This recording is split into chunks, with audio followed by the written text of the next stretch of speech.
Hey, welcome back to the Ready State. One of the things we're always trying to think about in our training and our formal programming is how do these skills knit together? And one of the things that we're interested in is, do these skills or do these positions transfer? They transfer my kids all the way up to my advanced Olympic lifting athletes, all the way back and forth.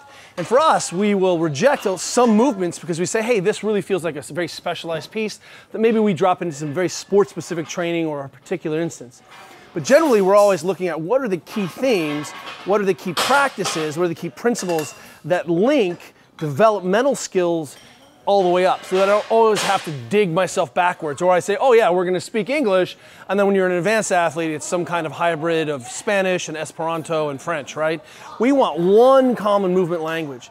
So you see here in our class today, we've got Diane Fu, who is our resident Olympic lifting coach, and she's working on having better foot pressure through some of our Olympic lifting movements. Why? In our gym, we value Olympic lifting, and this is an Olympic lifting sort of homage to a skill that she's developing with her class. And what you saw was that our athletes were doing these quarter squats, so don't get sucked into that. What they're really trying to do is practice being able to load and unload, keeping a common foot pressure position, which is something you know we obsess about here, is making less sort of deviation or missing as much compensation around foot pressure as we can. When we can normalize that foot pressure, make it more normative, we end up seeing a lot less error in where the bar's going, and we see a lot better intramuscular coordination. So the drill today is working on foot pressure into some kind of heaving snatch balance, bottom position of the squat. Now check this out though, because what we're oftentimes trying to get people to realize is that these are still the fundamental skills of how we layer on basic athletic training. More importantly, be able to go from beginner all the way up. And the question came up recently on the socials, like, I wonder how these skills get layered in, so we're giving you a glimpse behind. So one of the ways to think about squatting, for example, is that it really doesn't matter what's happening with the squat. And we'll talk more about this in a little bit. I got some ideas, things I want to work on. But ultimately, once I've gotten foot pressure sorted, then the only things that really matter, and again, I'm saying ball foot to heel, not letting my arch collapse. I have some variability, trying to think about translating this to sport.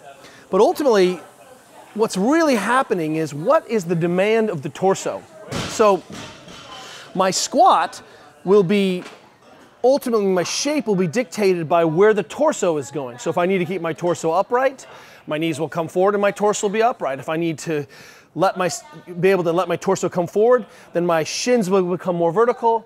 And the way that I can connect that dot is by maintaining a constant foot pressure. So it doesn't matter if my torso's in this position or if my torso's in this position, foot pressure remains the same.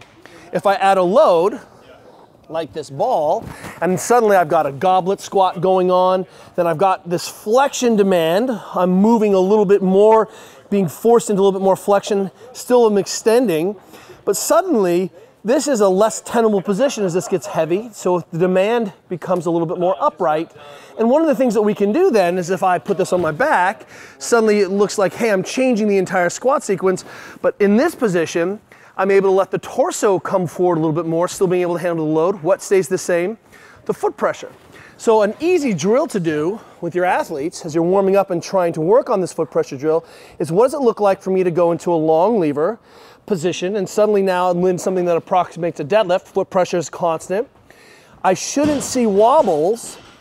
And then what happens if I move into the bottom position of a squat? So real end range, upright torso position, suddenly this is just a good front squat. If I'm higher and all of a sudden I'm trying to translate into a jumping position, my goal is to be able to move from this pushing position, torso forward, to torso upright, so that I can still continue to generate force through a flat foot or a balanced foot pressure. And so the drill during our warm-ups is, how do I squat? How do I keep that foot pressure same and constant?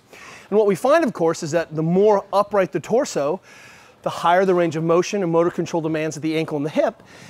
What we start to see is more upright torso, can't hide my dysfunction, start to come up on my toes, start to collapse the foot, and we start to accumulate errors. So, because ultimately, if I'm Olympic lifting, I'm trying to push, get into transition where I can jump with this barbell in this shape. And that is one of the things that ends up being the same. So you can take this high advanced drill and suddenly All we're really doing is teaching kids to be at the net at the volleyball court and being able to load and to use their whole foot pressure, which means hamstrings and quads, to effectively jump. So how do I teach jumping upright with torso? Well, for us, it starts at the feet. So whether you're using a high level end range Olympic lifting skill transfer exercise, or you're developing basic movement patterning with kids, principles remain the same, and we should be able to see your thinking all the way through the cohorts.